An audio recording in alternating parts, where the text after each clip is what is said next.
All right. Welcome everyone to our Gordon Burnell Governance Council regular meeting on Thursday, December 18th, 2025. And our first order of business is to call this meeting to order.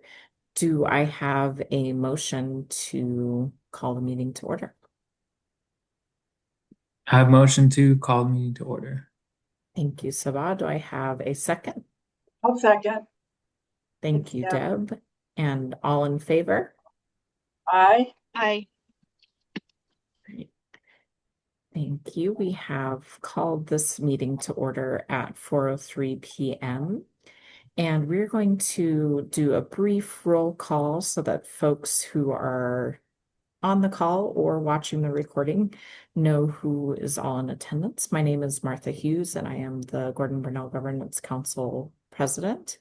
And I will go ahead and pass it off to Beth.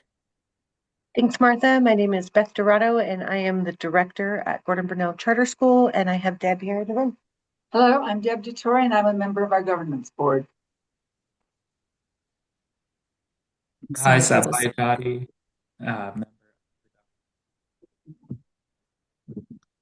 Hi, this is Jody Burche. I am a member of the governance board. This is Diane Hensley. I am the assistant business manager. Sammy Marquez, and I'm the business manager. Chris Cazone, I'm a principal at the NDC campus.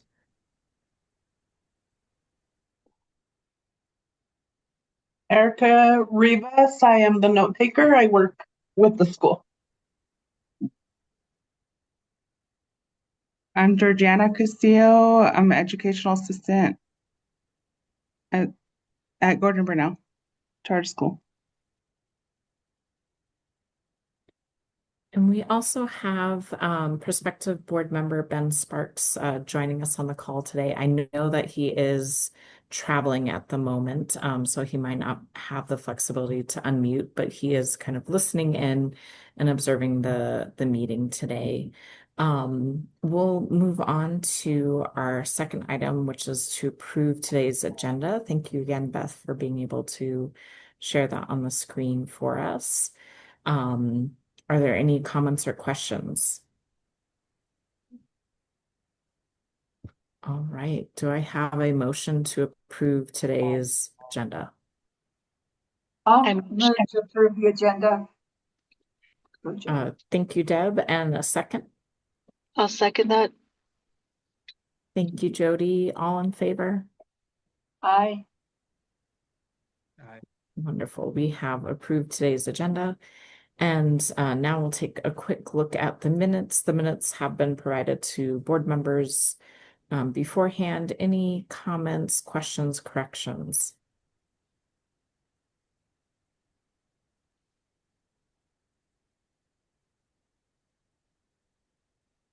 All right. As always, thank you to Erica for preparing these each week. And do I have a motion to approve the minutes from the November meeting? I have a motion to approve the minutes from November. Thank you, Salah. Do I have a second? I'll second. Thank you, Deb. All in favor? Aye.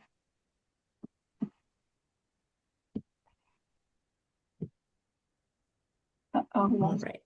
And just double checking, did we get an aye from Jody as well? She might have had to step away, but we did have a quorum with an aye. Aye, this is Jody. Oh, okay. Thanks, Jody. So all in favor for approval of last month's meeting minutes. And as always, we have space for public comment. So I will pass it off to Beth. It doesn't look like we have any community members to comment. So this is where we usually invite a staff member.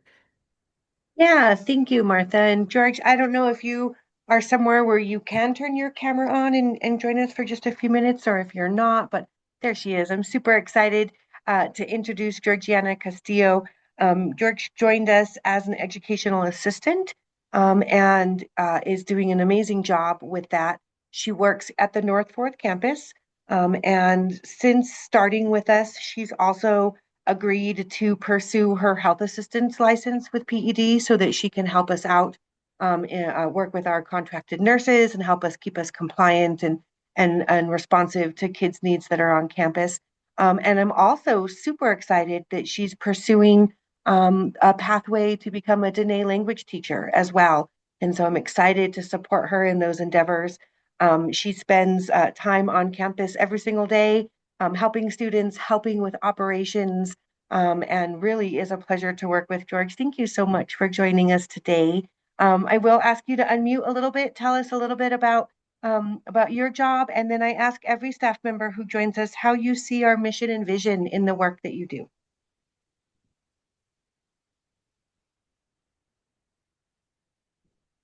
Hi, can you guys hear me? Yeah, we can hear you, George.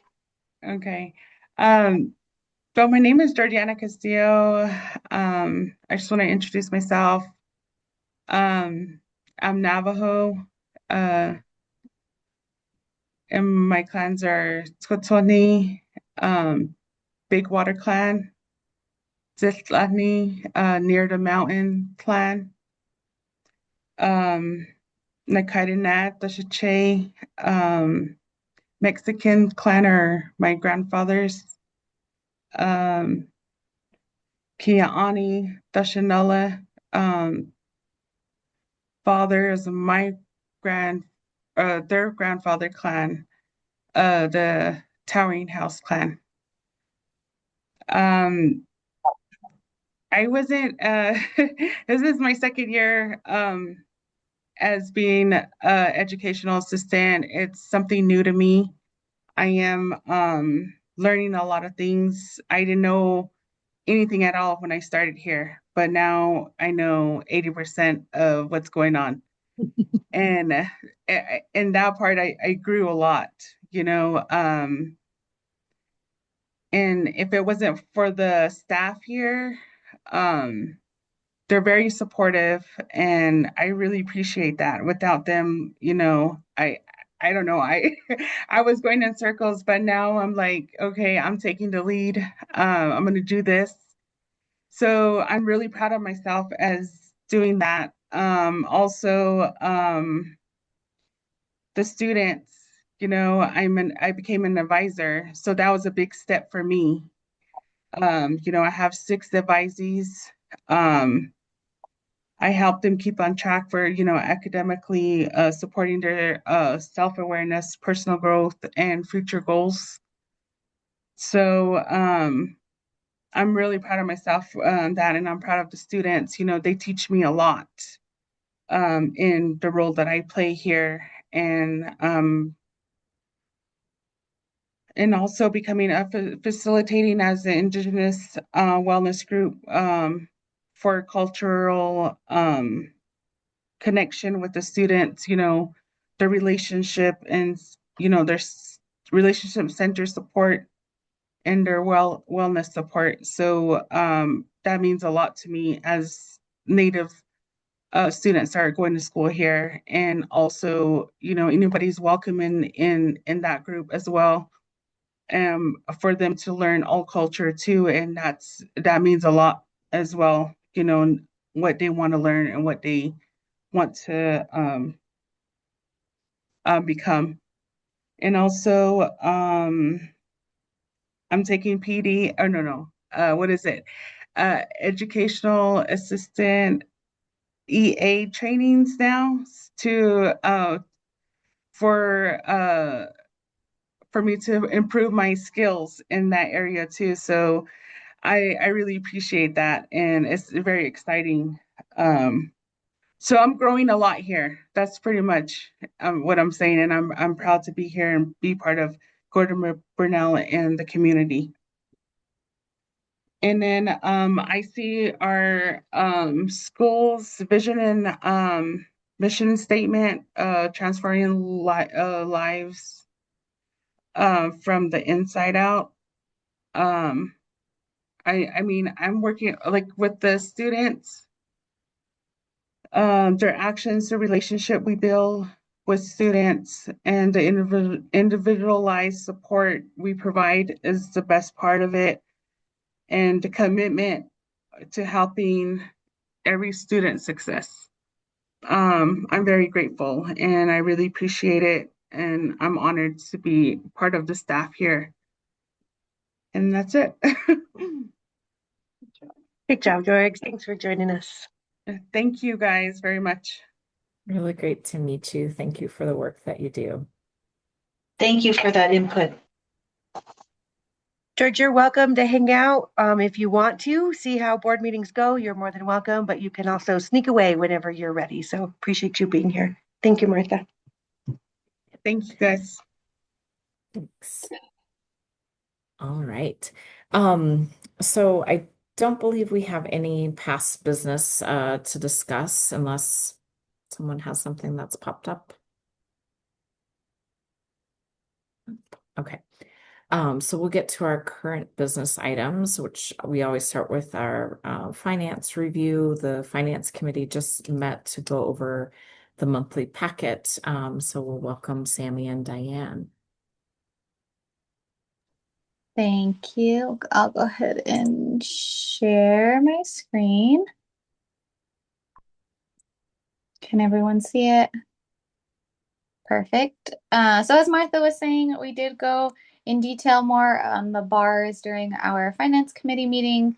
Went through kind of what all of them are. I'll do a quick recap. We do have 2 transfer bars, which are just making sure that we're not over budget anywhere at the function level. We have 2 increased bars, one for our library go bond, and then one for our city county grants. That is our Bernalillo County, one of our final grant that we received. And so this will be the last increase for that one. And then you will see the innovation zone initial budget bar again on this packet. It was on last packet as well. We did have to resubmit it for approval once we kind of worked through things with PED. And so just a few bars this month. Did anybody have any questions on any of them, on any of the details of them from the packet? You'll see them all down here with all the details.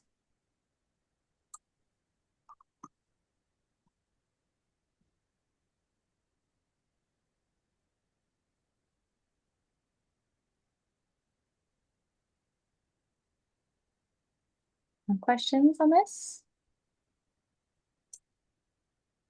Alrighty, we'll go ahead and move on to our graphs and kind of some of our charts. I always like to look here at our projected budget balance used by fund, ensure that we're not over budget anywhere in the current month. All of these look good here. You'll see we have lots of high percentages for a lot of these reimbursable funds, which is great. That's really what we want to see. We are working on plans for some of our reimbursable funds still to get them fully encumbered and fully spent down, but we are looking good at this point in the year for being halfway through the year. We are receiving revenue, and so that's always good. We have money coming in as it goes out. You'll see our largest is always operational, but we do have other streams of revenue coming in. Looking at our yearly expenditure comparison by month, we didn't have a big change, about 21,000 less than prior month. Nothing really to be concerned about here. You'll see our prior year, we did have these big expenditures here. These were those 3 principal payments that we made on the building. And so of course our expenditures are quite a bit smaller this year because we haven't had a large capital expense yet. And so this is kind of where we've been sitting, and we're pretty much on par with where we've been the last few years. Here, I always like to look at our change in function. This is going to show us our instructional support, so our spending in the classroom. We've stayed really consistent at that 64% approximately for the year. This is great for us because we can actually see that we're spending the majority of our money in the classroom and on that direct instruction. This, again, is going to change. Anytime we have a large capital expense, it will skew the numbers for the rest of the fiscal year, but this gives us a good baseline that we can see where most of our money is going. Looking at our liquidity monthly cash balance, So this is the amount of cash that we have on hand to cover monthly reoccurring expenses. So right now we're sitting at about 6 months, almost 7 months. You'll see we've stayed really consistent for this fiscal year. That's really what we wanted over the last few years. Beth and I have worked towards, getting our liquidity in a reasonable area. We've always been very high. And so making sure that we're spending money where we need to and saving it when we need to as well. And so you'll see for this fiscal year, we've been right on par of what we want to be at. Looking at our budget analysis, this is just a more detailed table of the graph from above. And so you'll see here all of our funds, how much we have budgeted, our actuals year to date, encumbrances, and how much is left over. And then we have the percentage spent. The only ones that are above is our lease assistance, which we did just get our award this past week. So this will be a bar for next month. And then that city county grants as well, which we have pending bars for approval. So this will also be, hopefully by next month, it'll be fixed, but it all just depends on when they approve the bar, the timing. Any questions on any of our funds? No? Awesome. We'll keep on going. Our check listing report. Did anybody have questions on any of the checks that were sent out this month?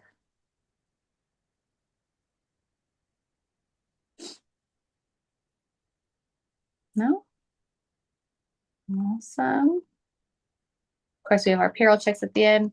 We have the more detailed reports after that, which I'm just going to kind of bypass: account summary, balance sheet, as well as the statement of revenue, expenditures, and change in fund balance. So these are just more detailed reports looking through line by line items.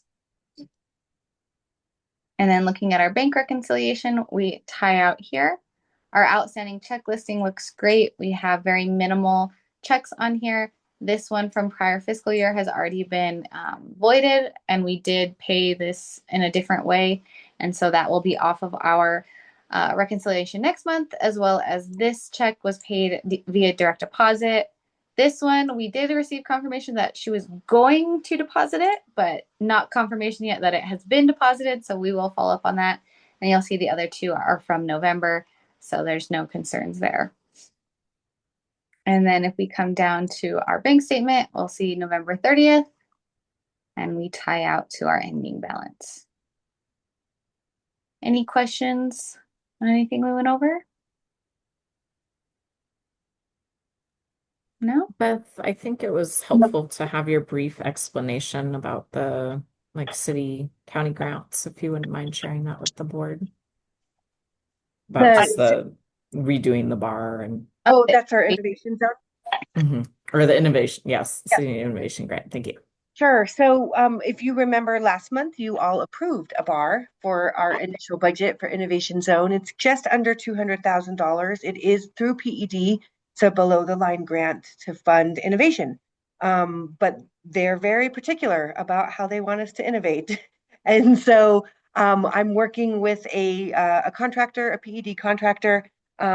We had preliminary approval. We now have substantial approval, and we're moving towards full approval of our budget and of our plan. And there was just a timing kind of issue. She asked us to bar our initial budget, knowing that we were going to have to make some changes.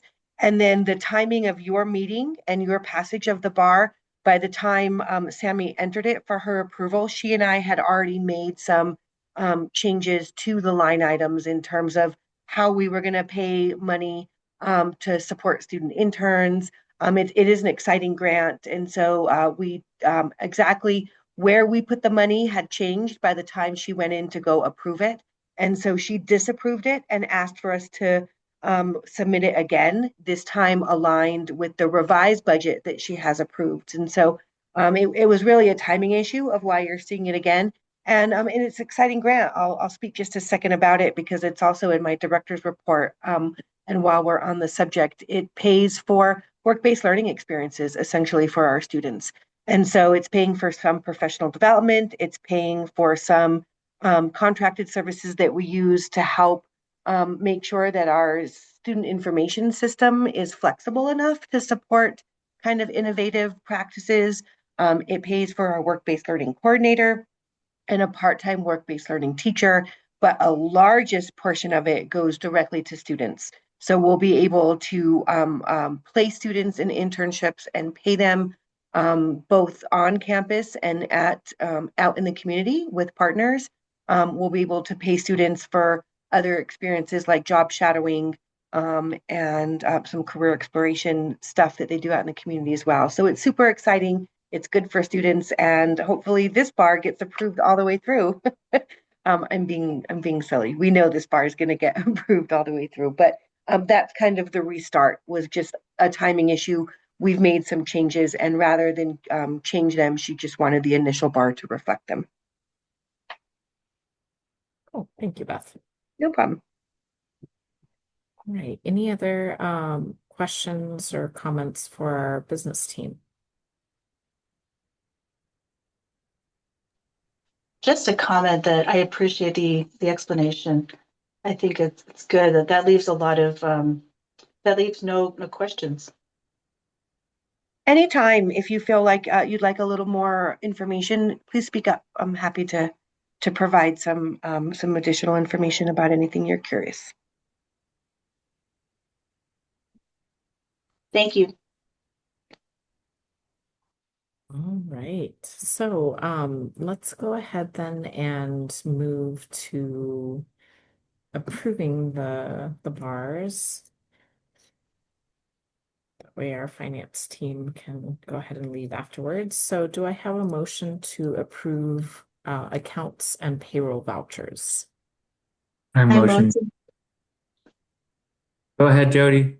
Sorry, Sabah. No, you're good. I motion to approve the payroll bars. Thank you, Jody. And do I have a second? I will second to approve the payroll bars. All right. And do I have all in favor? Aye. Aye. All right. And so we have approved the accounts and payroll vouchers.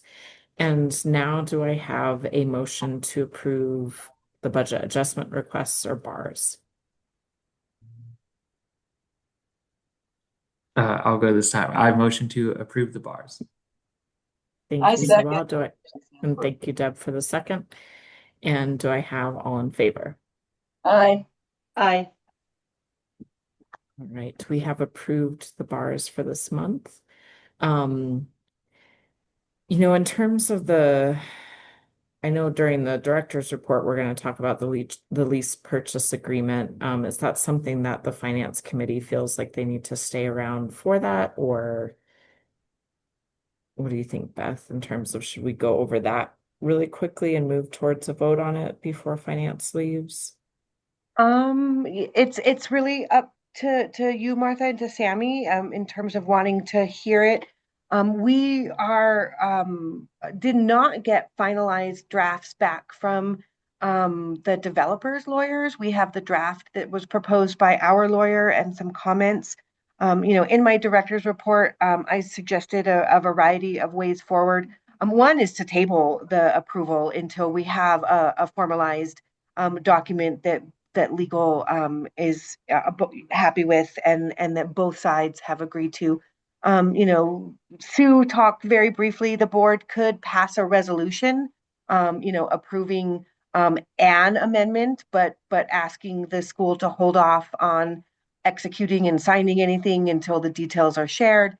If that was necessary. I don't know that that's necessarily necessary. I'm not feeling any stress around a timeline or pressure. We do know that it will take several months for our elevator once we have approved its purchase and PED has approved the LPA amendment. So there's still several hoops to get through, and we can place that elevator order. We're still expecting 3 to 4 months out. So I'm hopeful that we can resolve this by January at the latest. But there's not any concern from my part if this particular action item was tabled tonight until we have a final draft that both legal parties have agreed to. But really, I leave that discussion to you all to continue. Any thoughts from board members around tabling the lease purchase agreement amendment? I think it's a good idea simply because I feel kind of weird passing a resolution that we're not sure what we're talking about. We can talk more. I apologize, Jody, but I was just going to say we could certainly talk about the content today, and then have some discussion around it if that would help board members dig in a little bit to what's proposed there, and then still table it right until the final pieces are put together. But I don't know, Sammy, if you have any input as the business manager around the financial components of it, or anything you wanted the board to consider from your perspective. I think just from a financial perspective, just ensuring that the board knows that we do have the money from capital outlay, which is a significant chunk that's going to pay for this project. So it's not coming necessarily out of our cash fund or out of our HB 33 or SB 9 funds. There might be pieces that will come out of them since it is more than what our capital outlay award was, but I mean, almost $1 million of it is going to come from capital outlay. So it's not going to come directly out of our account necessarily. We have the budget for it, and so we will get reimbursed for it. That's really the big financial piece, is just reassuring you guys that we're not just paying for it with cash. So unless you need more financials or anything like that, I don't know. I think Beth pretty much knows everything where we're at with that, with the project wise of where that money would be coming from. But I do think having the finalized, review from our lawyer specifically is, I think, one of the most important parts. So if you guys want to discuss it more, then you can, or you can wait until you get that finalized one, but it's really up to you guys. It is of note that the final cost of the improvements that we're proposing for the school is more than the capital outlay that we received. And it does extend our lease by just under 2 years from where we currently are. So when the lease purchase agreement was originally signed in 2019, I can't remember the word that I'm looking for, but it matriculated, it finished 2024 when the board, in partnership with myself, decided to build the Career Development Center. We went into significant amount of debt, which pushed the end of the terms all the way out to 2042. We always knew we were going to work to decrease that, and we did with great success, right? That was the 2023, no, my apologies, that was the 2024 legislative session that we raised almost $1.2 million, and we put all of that back into the principal payments, which brought the lease term ending in 2028. This amendment would stretch us to early 2030. So it doesn't add a complete 2 years, but almost 2 years to the end of the term. So we would expend all of our capital outlay, the $935,000 right up front. We would continue making the exact same payments that we're currently making. It does not raise our monthly lease purchase payment at all, but it does increase us back up until 2030, which is about 4 years from now. And we know that we pay that monthly payment with both lease assistance, and if by chance we lost lease assistance, which is not expected, but if by chance that happened, we could pay the full balance out of what we currently have in HB 33, and not ever have to dip into operational funds to cover these projects. So that's just a little of additional kind of all of that in the packet that you've received in the draft, but kind of a summary of the financial pieces of it, if that helps. Yeah, thank you, Beth. Thank you, Sammy. And also thank you to Jody and Deb for also expressing your desire to further discuss the amendment, but to table the issue for tonight. I agree that I think it would be a good idea, especially since we're not in a big rush to pass the amendment, that we wait until there's a finalized version. But we can definitely, when we get to that part in your director's report, Beth will review it a little bit further. When we do get there, I did have like one quick note. In the title it says second, but it needed an O in the second. So that was the only thing that I really noticed there. But let's go ahead and vote to table it that way, and we'll further discuss it during the director's report. That way our business team can go ahead and hop off. Do I have a motion to table the approval of the lease purchase agreement amendment until perhaps January's meeting when it's ready? I motion to table the amendment until our January 2026 meeting. Thank you, Jody. Do I have a second? I'll second. Thank you, Deb. All in favor? Aye. Okay. All right. We have tabled the approval of the lease purchase agreement amendment, and are waiting for the final version, prospectively in January. Thank you so much to Sammy and Diane for joining us this evening, and I hope that you both have happy holidays and get a little bit of a break.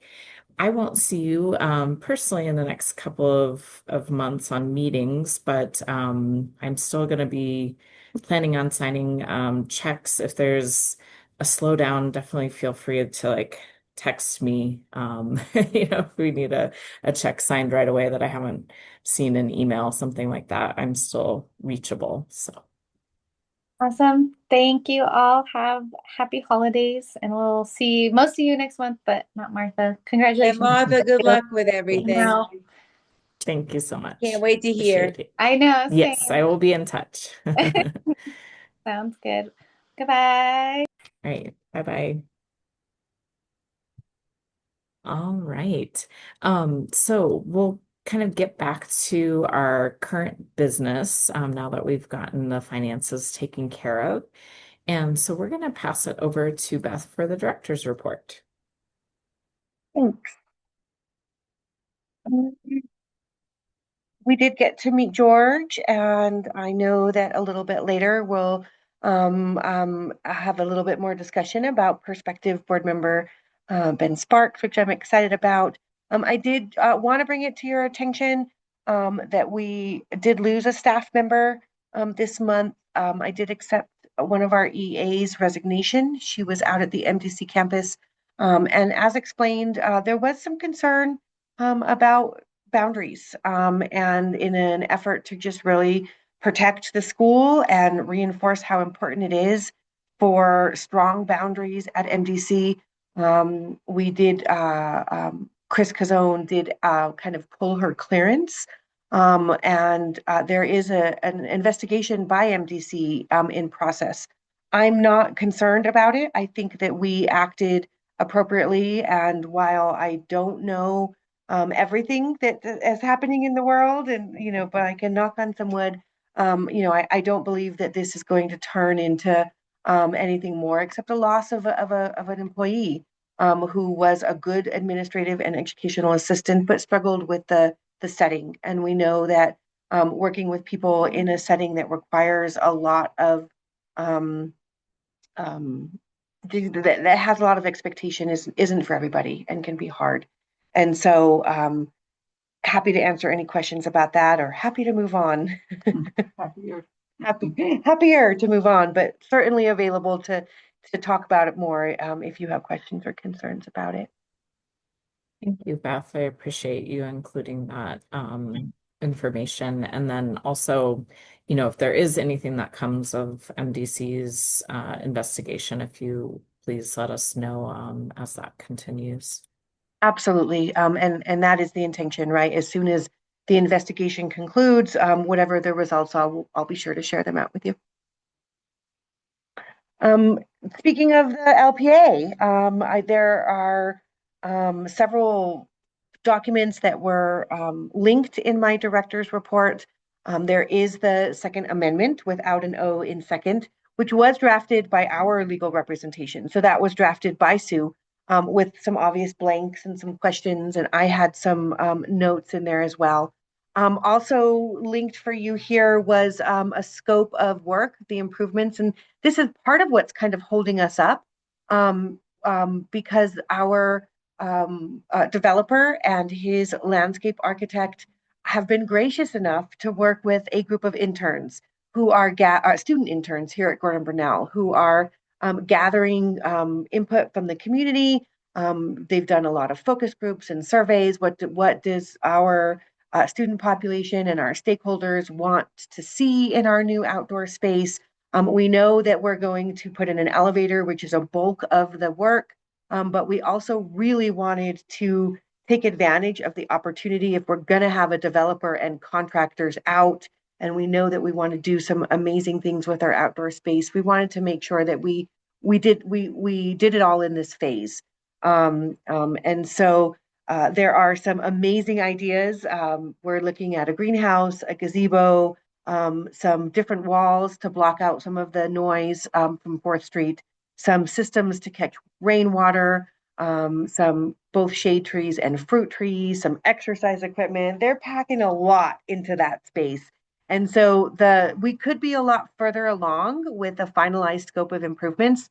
But we felt it was really important to include student voice and to allow that process to unfold. And while we had hoped that a lot of that would wrap up more October, November, things don't always go as planned.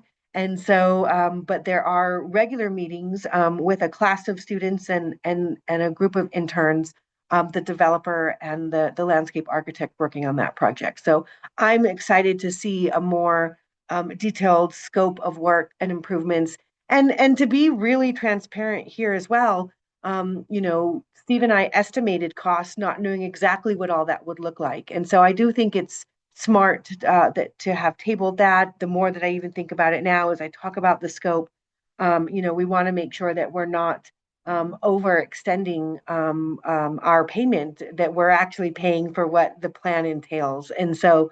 I know they're very close to providing some of those details, and I'm super excited about it. Assuming that the price stays the same, I don't expect it to change. These guys have been doing this a long time, and I certainly know the importance of making sure that we get our money's worth. But assuming the scope, the cost doesn't change, then the third document that was linked there was the funding sources. Where is this money? The money that doesn't get paid up front, where does it come from? And we know that it comes from least assistance, and that we can also afford it from our HB 33 fund if need be. And then there was the amortization schedule. Our current one was attached as well. And I do have a proposed one, but it started a little weird. And if you remember, we had an audit finding 2 years ago because we were using the wrong amortization schedule. So I was really hesitant to send out and put into official files, a draft that I knew was incorrect. The current one is there for a reference, and you can take a calculator out, but there's also a proposed one that I've seen that's being fixed and revised that would have us, again, assuming that the cost doesn't change, paying through early 2030. So lots of information in the documents, lots of information that I'm summarizing. Happy to engage in discussion as you guys are interested. Thank you for that background information, Beth. And I also really appreciate that we're able to get students involved as interns and really helping to shape the space. I think that'll be important. I also appreciate kind of acknowledging like the number of documents that float around and having to keep track of them all just because of that amortization schedule from 2 years ago. Were there any other questions or comments around the draft amendment so far? And again, knowing that we're going to look at the final version in the coming month.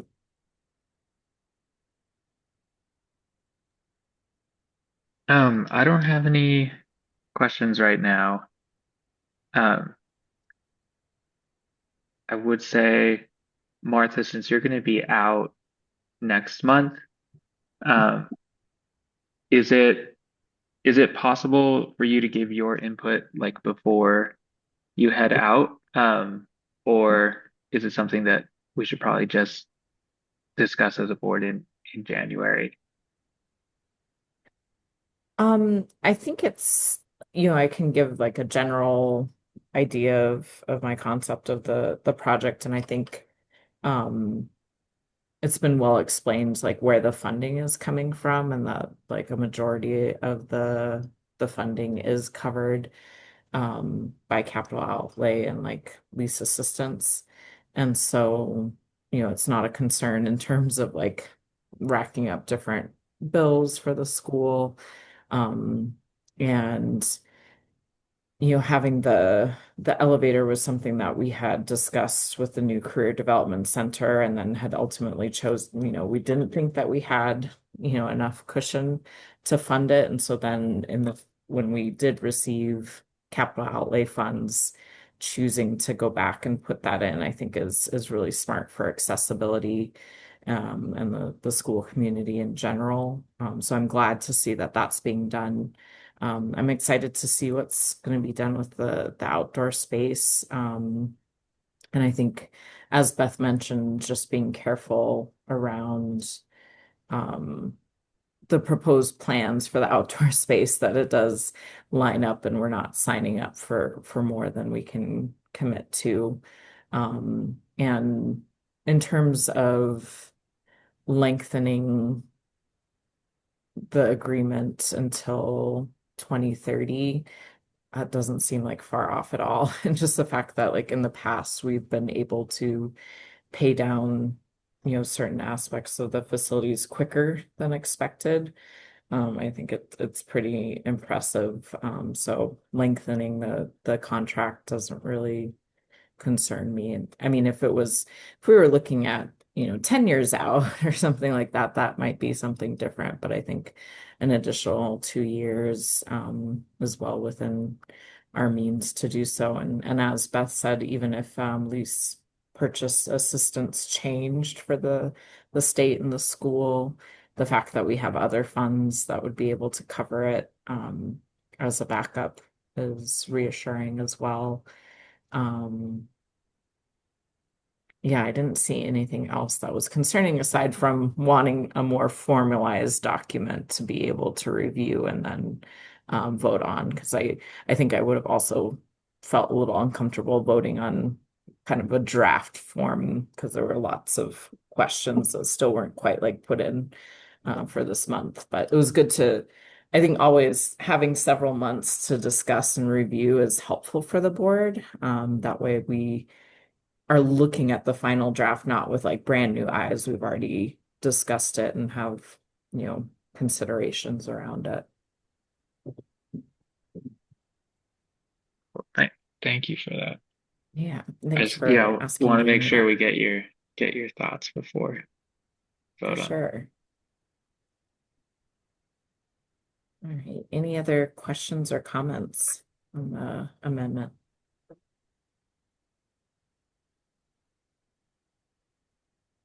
Glide us along. We talked about the Innovation Zone grant, but feel free to ask if you have any other questions about that. We are preparing for charter renewal early next fall. And so our ongoing conversation has been centered around APS or PEC. And so I did, Tina, who wasn't able to join us today, but she did ask us, and I think it is really helpful as I put it together for my own reflection. I took a lot of the information that's in here there. This is an ongoing discussion that schools across the state are having. And so Jody joined for a short time at a meeting where several charter schools for renewal next year were engaging in a similar activity. What are the pros and what are the cons? The Public Charter School of New Mexico facilitated that meeting. And so, it depends on who you talk to. APS has its champions, as does the PEC. There is not a tremendous amount of difference. A lot of the discussion when people who have changed or are thinking about changing speak up, a lot of the discussion is around predictability and relationship. A lot of what happens depends on the relationship that you build, with your authorizer. We have a great relationship with APS. If we chose to leave, it would not be because we were on rocky terms. While that is the motivation behind some moves, some people move from one to the other because they don't feel comfortable and secure in their current relationships. And that's certainly not our case. I feel supported by Joseph Escobedo and his team. The PEC, has some people, PEC, like diehard PEC champions, just really appreciate the increased amount of autonomy. Right now, part of the challenge with getting some of our budgets approved is that there's an extra layer to go through. Our federal funds flow through APS. And so, there's oversight that comes with that.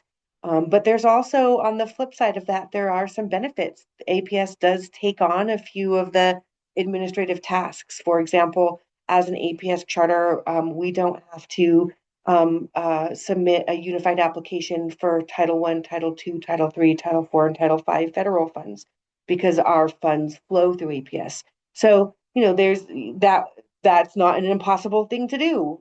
All state charters do submit their own unified application for title funds. So I could certainly learn how to do it, but it's not something that I've ever done. And it's one of the perks, if you will, of being a district charter because they take on some of that. Other, little perks, some of which have appeared and others have disappeared. For example, like our work-based learning grant has nearly $100,000 to pay students. And if we were doing that all on our own, then we would have to set each one of those students up as either an employee or a contractor. And the business office would pay them either a payroll or, we would file 1099s at the end of the year for them. Do schools do that? Absolutely. But a benefit of being an APS charter is APS has a successful work-based learning program, and his coordinator already pays hundreds of students, interns through Cash App, and we can open a PO with him and just give him a chunk of money, and then he pays all the kids, right? That's not a service if we weren't an APS charter that we'd have access to. In previous years, APS did things like support schools as their National School Lunch Program food authority. 2 years ago, APS stopped doing that for their charters. So none of these perks are guaranteed, right? While that would have been a big perk a couple years ago, now we're our own state food authority and we figured it out and we do it. And so, I'm just kind of babbling at this point about, some of the things that are on the top of my mind and summarized in this chart. But I still feel pretty firm that staying with APS makes sense to me because I know they support our adult ed program and the way it leverages the high school. And I am uncertain how the PEC would feel about that. Could APS's opinion change on that over time? It certainly could. But right now, we are completely transparent and they fully support the fact that we run an adult ed program that leans heavily on the infrastructure and funding of the high school. And so my biggest concern about a switch would be that caveat being criticized or not seen in the same positive light. And I don't, that's my spiel for now. Thank you, Beth, for putting together this chart. I think it is really helpful to kind of have that comparison between the two entities. Does anyone have additional comments or questions in comparing being an APS versus PEC charter? I just think that the adult ed component is the most important. I know Beth could learn to do all the paperwork that needs to be done, but having the APS understanding our adult ed component, that's a lot of who we are. So I think that overshadows almost everything else for me when I'm trying to. I did appreciate that chart because it did help me focus on all the little things that I didn't know about. But I just think that the adult ed component is so important. Thanks, Deb.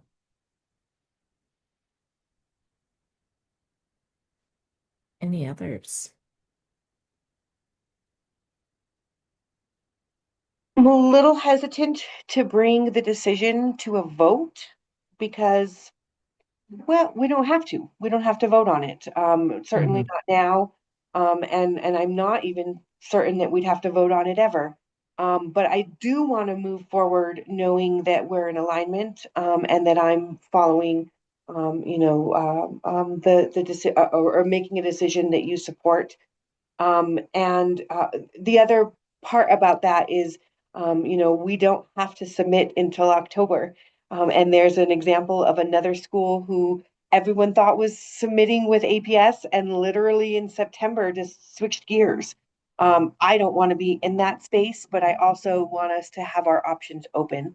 That being said, I am going to actively start working on components of the APS renewal unless I hear differently from you all or something changes my mind, of which case, of course, I would bring any new information to you to discuss as well. But I do intend to start early in the spring semester, dissecting some of that application, certainly getting our narrative around our previous charter cycle data in place, thinking strategically about how we align to your strategic plan, and really the applications are not terribly different either. And so, if we decide to change our mind later on, we can. But I don't know why we would.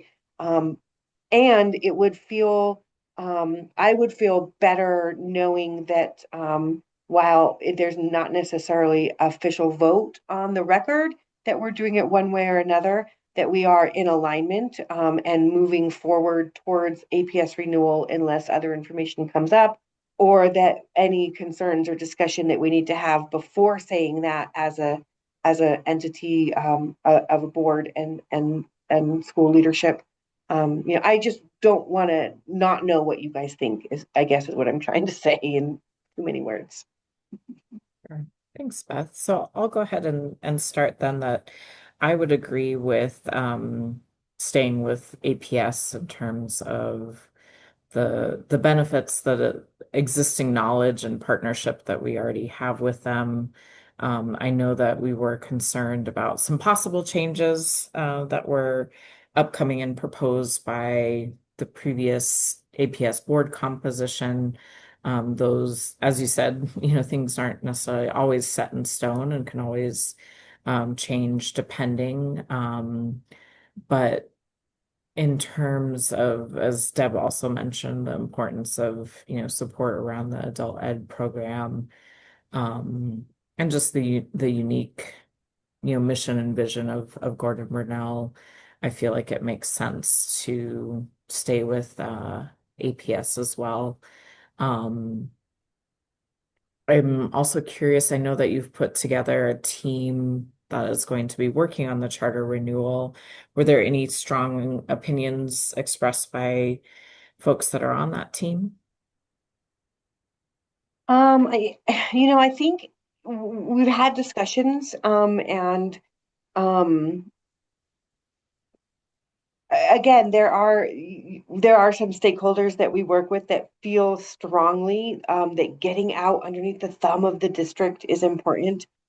Internally on the team that'll be working most closely with me, there's not that sentiment. There's also, it's, you don't know what you don't know. And so, I know that we want to be intentional, but I'm also kind of reminded, and someone said this to me very recently, like, if it isn't broke, like, what are we trying to fix?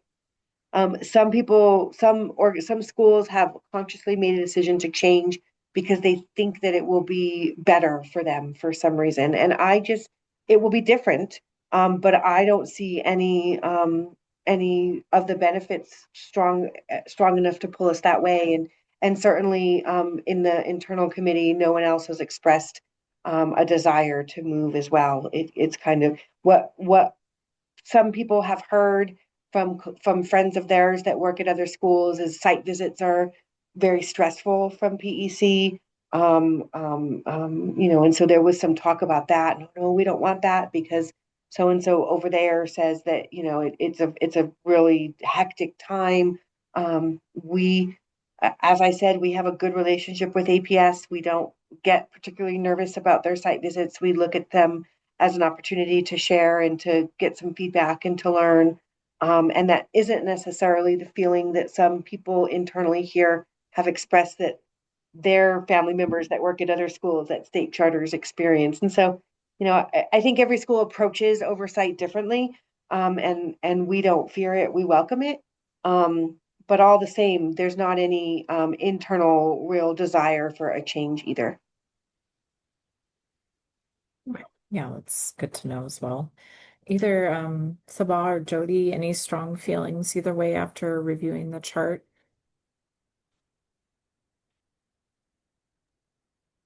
I'm in favor of the APS option, partly too because I think I appreciate their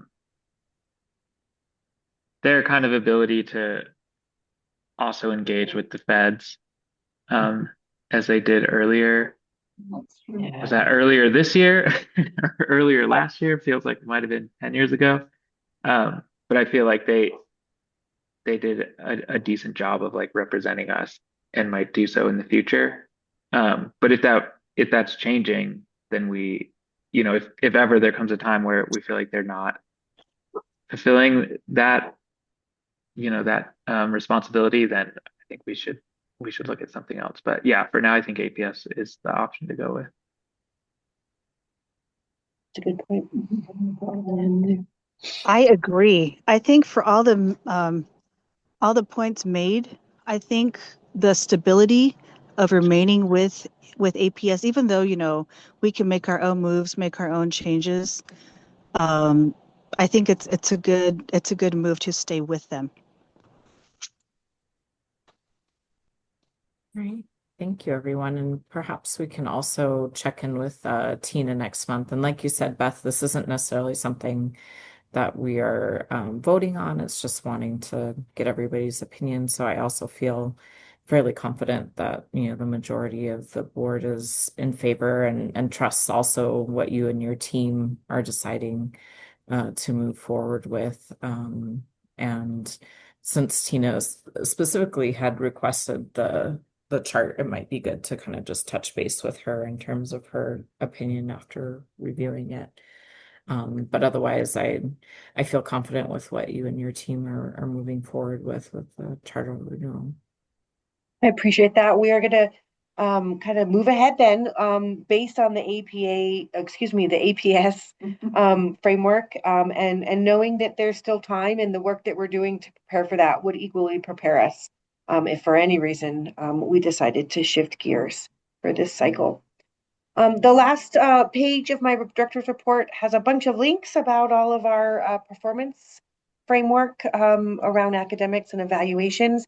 It does not have the very specific one that we wanted to talk about. And I do apologize for that. It was one of those last week I could have really pushed hard to recreate some documents that got lost in a shuffle. And I made a conscious decision to pace myself a little bit differently, with a promise to you all that data will be at the next meeting. That specifically, again, our APS site visit data, which is looking at the mission specific data and the goals that we set for ourselves. So last month we reviewed Vista's data, which is very quickly a summarization of how we perform in a 4-year graduate cohort and how we perform on the SATs and the NMSARs. I've been very vocal that I don't think that those measures do us any service because they're not the appropriate metrics. Where the data that we track for APS is a much more appropriate metric. We're tracking whether or not students are meeting benchmarks that we've determined in literacy and numeracy, which is about the 9th grade reading level and a 7th grade math level. We don't feel comfortable graduating anybody below those levels unless supported by their IEP to do so. And so we track those levels to make sure that we're hitting those minimal literacy and numeracy competencies, knowing that most of our students come in well below them. And so while many of them go over that, that's the kind of bar that we set for basic literacy and numeracy. We also track involvement in career exploration, in individualized learning plan, and in engagement. And I promise to have all of that for you shortly. It didn't come together in the timeline. But there is a lot of updated data in some of the other performance frameworks that we're constantly tracking. And so I linked that for your review, and happy to. I'm reminded of when we went to the APS board meeting, Deb and I, ready to stand for questions is how they all ended. Their last comment was, and prepared to stand for questions, or something like that. Yeah, that's what they Is said. that what they said? It wrote, so I'm prepared to stand for, and there was never questions, but I really am prepared to stand for questions about any of the performative data that I do try to update monthly in this space. Yeah, thank you for that, Beth. And I appreciate you being able to hold those boundaries and know that we will look forward to seeing the site visit data in early 2026. Any other questions or thoughts on the documents that were provided?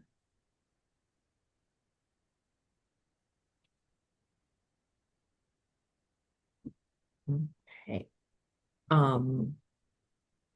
Yeah, so let's go ahead and then see if there's anything else. I guess I did want to mention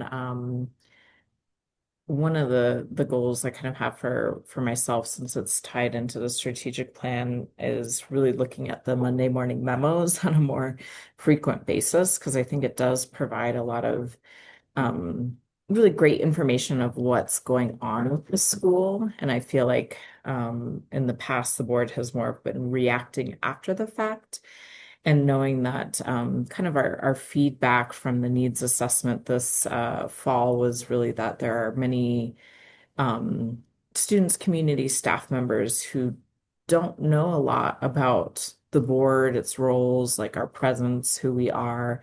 And so that's something we'd like to work on over the next few years. And I think part of how we can tie in, so every once in a while, you'll see emails with reminders such as like, oh, there's this event at Gordon Burnell. Never feel like it's a requirement. It was just more of like trying to help get the word out there about things that we could be participating in if we so choose to be a little bit more present and visible within the community.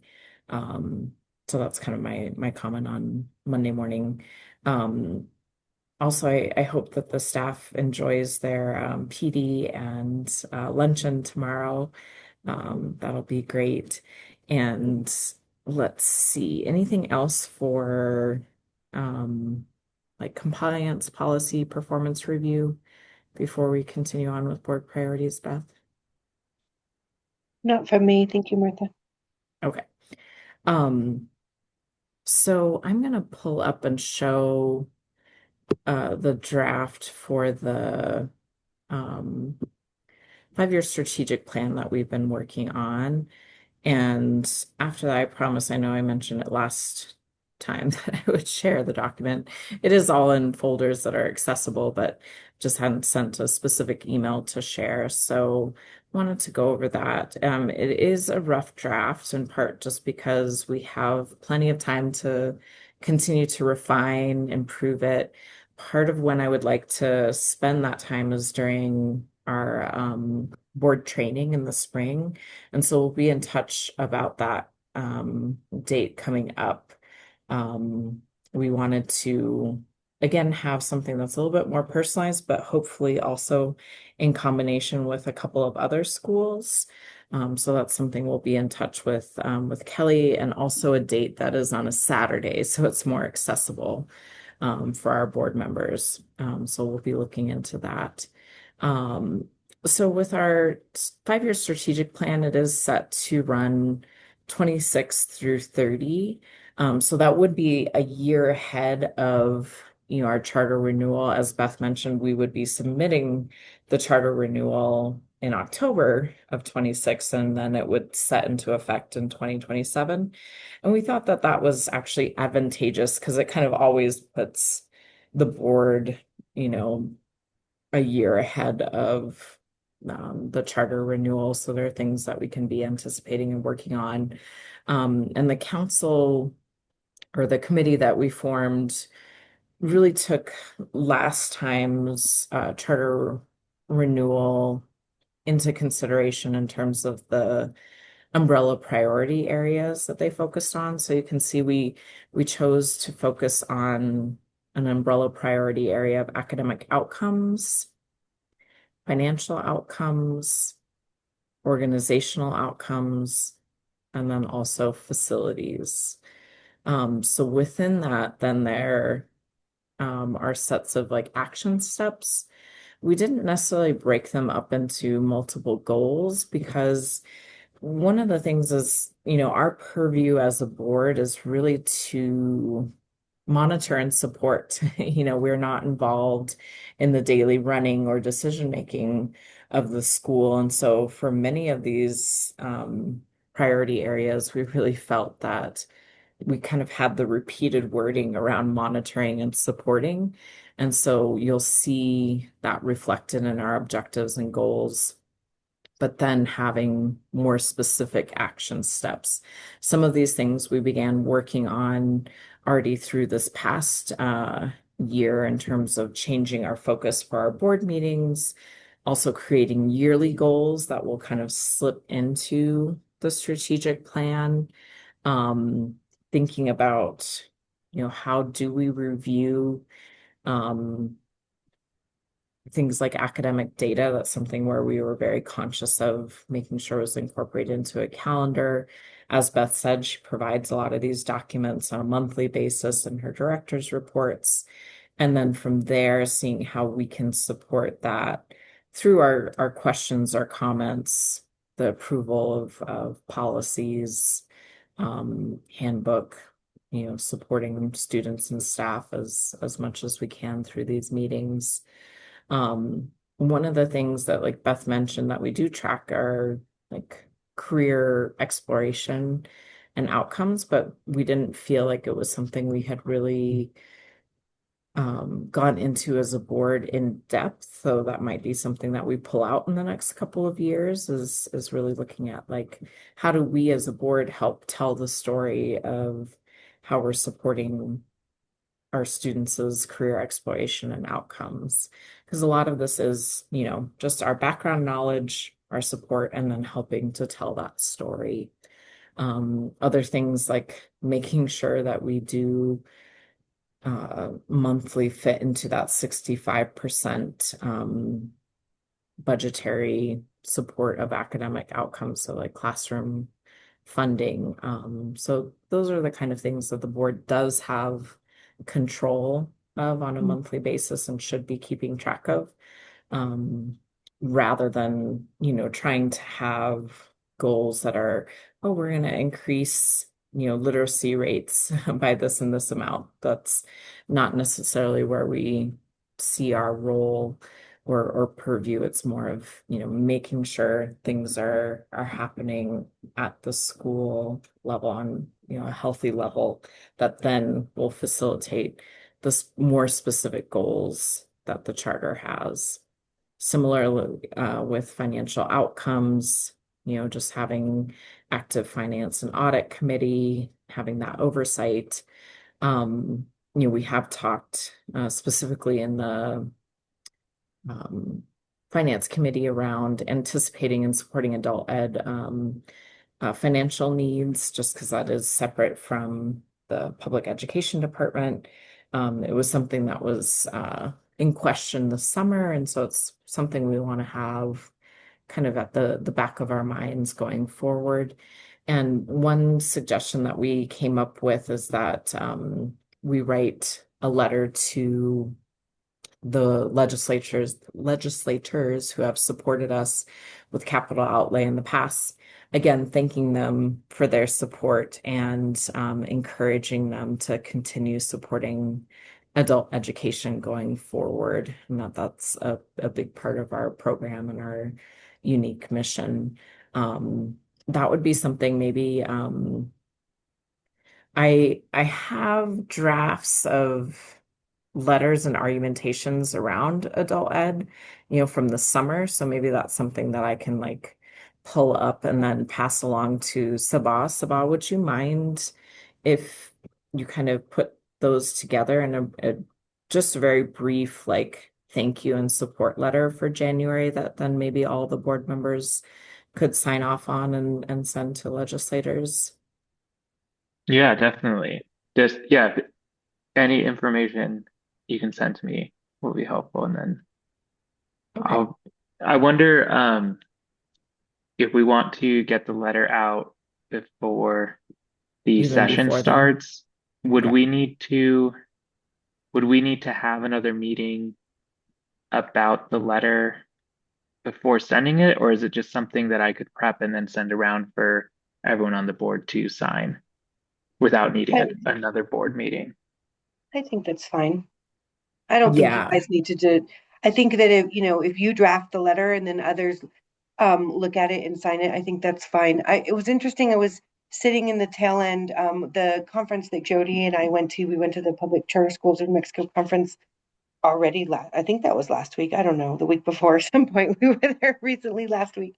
And I sat in on the tail end of a training for governance councils, and they were talking about even, working on a document, if as long as people aren't in it editing at the same time. Do you know what I Okay. mean? That so like if you draft something and then send it out, even if it was, if people are responding just to you via email, yes, this is great, or can you add that? That's fine. And they even talked about like a Google Doc as long as multiple people aren't in it at the same time as being okay. The problem is that you can't have a quorum outside of it being recorded so that you're not making decisions and influencing each other behind closed doors. But work can still be done. And so if you draft something, send it out to the team, as long as it's not reply all, where you're influencing each other, you can have conversations back and forth in between meetings. Okay, great. So I'll send it to people individually for their comments on it and Thank you, then put it Scott. together. And Appreciate that. tomorrow I can get you kind of some of the draft language around, why adult ed is important, some of the numbers and um kind of give a little bit of that framework for you, Sabah, and I'll get that to you tomorrow. Because when does the session start again? Early January. Third week of January. Okay. Yeah. So that'll give time for us. Then we can take a pause kind of over the holidays and then, whatever, draft that we want to send out, early January for board members to sign, then it could get sent over to legislators before as the session is starting. And then things around organizational outcomes, making sure that we're getting regular staff input. It's something that we discussed last year too, of knowing that Beth does survey staff and that we appreciate looking at the results of that. I know that we're going to get a more comprehensive report out from Kiana's needs assessment this fall. And lots of things we do around monitoring and ensuring professional development, continuing to support and evaluate Beth. What I had also mentioned earlier around increasing awareness of our role in accessibility. One of the biggest things that we can do, or quickest things, is to update our website page and include a little blurb about the board's specific role, how to reach us, that everyone is welcome to the Governance Council meetings. Thank you so much, Jody, for joining us. Happy holidays. We'll talk to you another time. And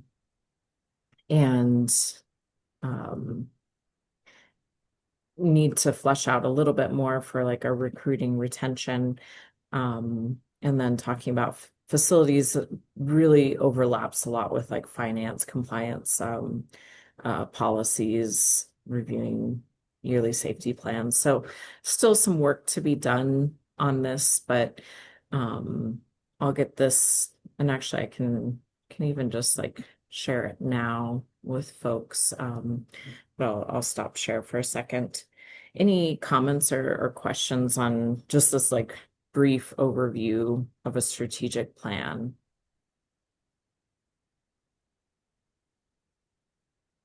I appreciate the work that you and others have put into it, Martha. Thank you. Thank you. Yeah, there's still a lot of room for improvement, wanting to make certain things more specific, actionable if possible. And like I said, I think that when we have our yearly training would be a good time to continue to work on that, especially because we're already working on some of these things and it's not going to necessarily go into effect until school year 26. So we have time.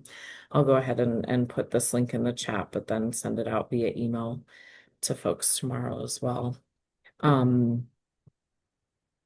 All right, but talking about board retention and recruitment, because that's always one of our big goals. Thank you, Deb, for sending a contact our way. I did text, I called and then realized that texting would be better for Cindy. So we'll kind of follow up on conversations there. I haven't talked to her quite yet. But we have had lots of conversations and visits back and forth with Ben Sparks. And so on our next action item is to approve our new potential board member, Ben. I'm not sure if he's available to say anything yet, but I would invite Ben, if you are able to unmute briefly, is there anything that you'd like to share with the board about your interests and hope to serve on the Gordon Burnell board? On the spot.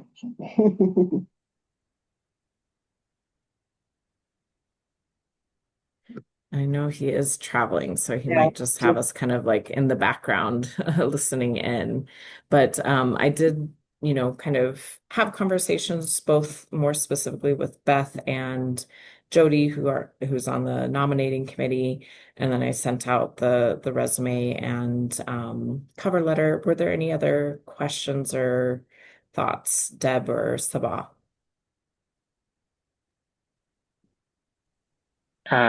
No, just glad that Ben might be interested in joining the board.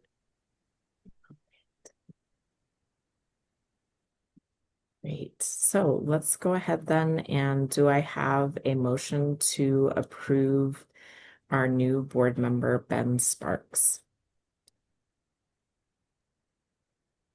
I motion to approve our newest board member, Ben Sparks. Thank you, Sabah. Do I have a second? I second. Do we have Thank a you, quorum? Deb. And so we are all in favor. We now have a quorum of 3. And so now that Ben has joined the board, we are back to a board of 6 members. And so now at this point, we would have I a quorum apologize. I'm of right 4. here, by the way. Thank you very Oh, much. that's okay. Thank you, Yay! Ben. I was no, I was walking to the airport and it was not prudent at the time. Anyway, but thank you very much. It's an honor. I have been incredibly touched talking with Martha, Beth, and touring the school. I'm incredibly excited and yeah, I just want to help. But thank you all very much. I'm looking forward to it. Awesome. Thank you so much, Ben. We're looking forward to having you join us as well. All right. So very quickly, our next board meeting is January 15th, and Sabah has generously volunteered to help lead that meeting in my absence. So just a quick reminder, you'll touch base with Beth the week before the meeting to kind of set the agenda and go over anything that, need to prepare for the meeting. And then I'm wondering, Deb, what does your schedule look like in February? Would you be willing to volunteer for the February meeting? Probably. Probably. Well, the reason I'm hesitating is my husband just had a heart attack. Oh no, He had it I'm right so before sorry to hear Thanksgiving. that. We have our meeting with the cardiologist. We've met with several people since then, February 6th. It was supposed to be January 28th. So I probably can. Doesn't sound very, I I'd love to, yes, let's say yes. And then if I cannot, I'll speak with Jody or somebody and we'll figure out something. Okay. Yeah, and definitely want to take your time there, Deb. I know that that must be a lot emotionally as well as organizationally to deal with. So we can always check in with Tina and Jody about their availability as well. Because there's always the March meeting as well that we'll need a volunteer for. And as you all know, I still will be contactable. I just thought it would probably be best for me not to plan on running or organizing any of the meetings over the next 3 months. So I really appreciate everyone's help and kind of stepping in during that time. Any other comments or questions before we move towards the end of our meeting? All right. Well, I wish you all happy holidays and hope to be in touch via email about some of these action items we've talked about, especially the letter to legislators and sending out the draft of the strategic plan. And yeah, don't hesitate to reach out in the meantime. And I will also be sending out updates as far as how things are going for me and my family. I appreciate you We want all. pictures, Martha. We want Yeah, definitely. As soon as you're ready. As soon as you're ready. Yeah. All right. So do I have a motion to adjourn the December 18th, 2025 Gordon Burnell Governance Council regular meeting? I move to adjourn our regular meeting. Thank you, Deb. And do I have a second? I second that. Thank you, Sabah. And all in favor? Aye. Okay. Both of us approve. All right. So we have adjourned this meeting at 5:24 p.m. Take care, everyone. See you Thank another time. you. Yep. Good luck, Martha. Thanks. Bye. They're hard shoes to fill, that's for sure. How do I stop recording? There we go. I'll have to come